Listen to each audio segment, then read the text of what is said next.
sector ng Kainta or ng barangay muna,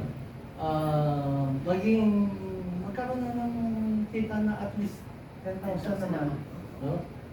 So, from barangay, yung neighboring barangay, ano natin, no? Pagkatapos, hanggang sa yung buong 130 plus na barangay ng Kainta, masaturate na natin ito. Ibig ko sabihin, ang simula yan, dito po sa barangay San Juan. No? So, humingi na rin po ako ng endorsement sa Catholic Bishop Conference of the Philippines. Nagbigay na rin po sila ng letter sa mga episcopal at yung makita ko, episcopal na pinadala na ng sulat na i-entertain yung aking advocacy. So, kasi ang nakita ko na pagka-organize tayo sa isang mission, no? Ang mission po natin is let us unite and make every household and every barangay a better place to live at for us and the future generation. Yun po yung mission ng Hotiala. Ang mission. Ang Positive na positive. ang vision po ng Hotiala is what a wonderful world, starting with us, our family, our barangay. So, ito po, kaya po Hotiala RDB sistema, kasi po ako, masistema po akong tao. Noong 1997, ewan ko kung pinanganak na kayo noon. Meron pong nagpagawa sa akin ng marketing strategy. Nakaisip ako ng marketing strategy at yung nagawa kong marketing strategy na yon ay ang naging dahilan kung bakit yung boss ko kumita ng 14 billion.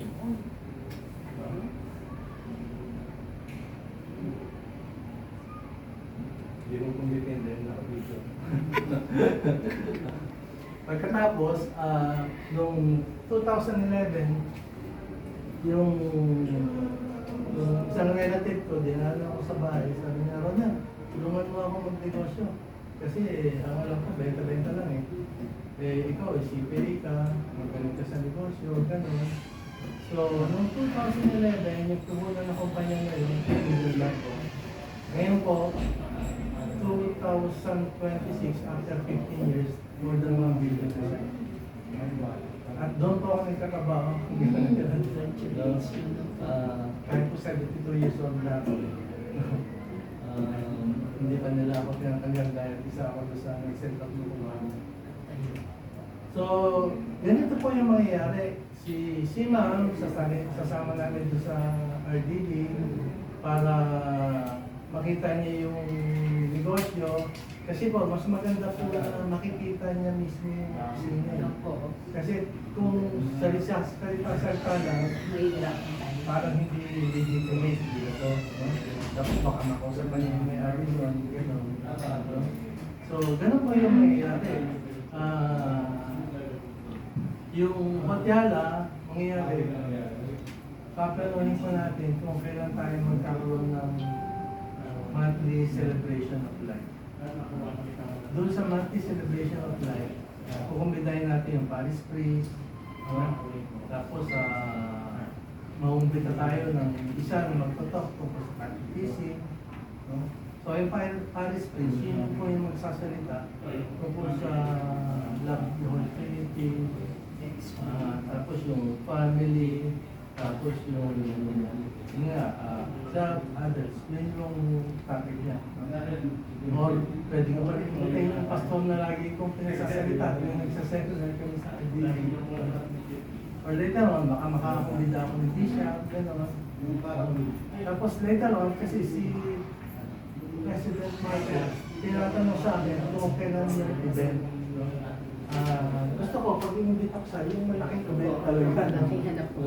Kaya siguro, pagka nasa ano na tayo, nasa governor's office, at ang pinaka-importante ko doon, lalabas, kayo po yung siguro.